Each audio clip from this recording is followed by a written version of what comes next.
एक दिन शेर और चूहा अपनी जिंदगी बदल बैठे एक घने जंगल में एक ताकतवर शेर रहता था।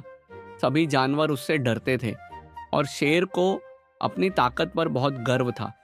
उसी जंगल में एक छोटा सा चूहा भी रहता था। वह हमेशा डरता रहता था, खासकर शेर से। एक दिन चूहा खाना ढूंढते ढूंढते शेर के पास पहुंच गया। शेर ने उसे देख लिया। वह जोर से दहाड़ा, तुम्हारी हिम्मत कैसे हुई मेरे पास आने की? चूहा कांपने लगा। उसने हाथ जोड़कर कहा, बोलो मुझे माफ कर दीजिए, मैं बस खाना ढूंढ रहा था। शेर हंसने लगा, तुम जैसे छोटे जानवर की क्या औकात है? चूहा उदास होकर वहां से चला गया। कुछ दूर जाने के बाद उसे एक चमकता हुआ तालाब दिखाई दिया। पानी बहुत अलग लग रहा था, जैसे उसमें कोई जादू हो। उसी समय शेर भी वहां आ गया। दोनों ने उस तालाब से पानी पी लिया। अचानक कुछ अजीब होने लगा।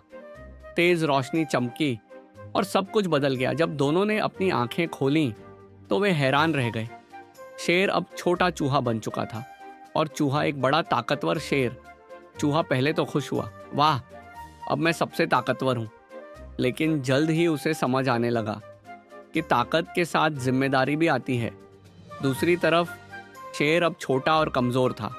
अब उसे हर चीज से डर लग रहा था। वह छिप छिप कर चल रहा था। पहली बार उसे समझ आया कि डर क्या होता है। एक दिन शिकारी जंगल में आ गए।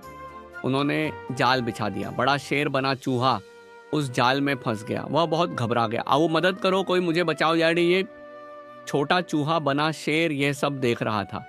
अब उसके पास मौका था बदला लेने का। लेकिन उसने ऐसा नहीं किया। उसने सोचा, मुझे इसकी मदद करनी चाहिए।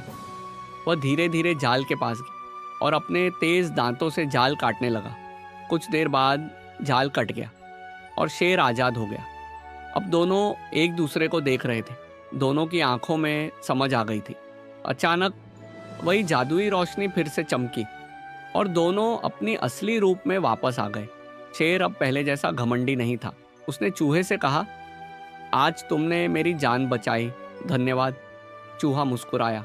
अब दोनों दोस्त बन चुके थे। उस दिन के बाद जंगल में कोई भी किसी को छोटा या बड़ा नहीं समझता था। मॉरल, हर किसी की अपनी अहमियत होती है, चाहे वो छोटा हो या बड़ा।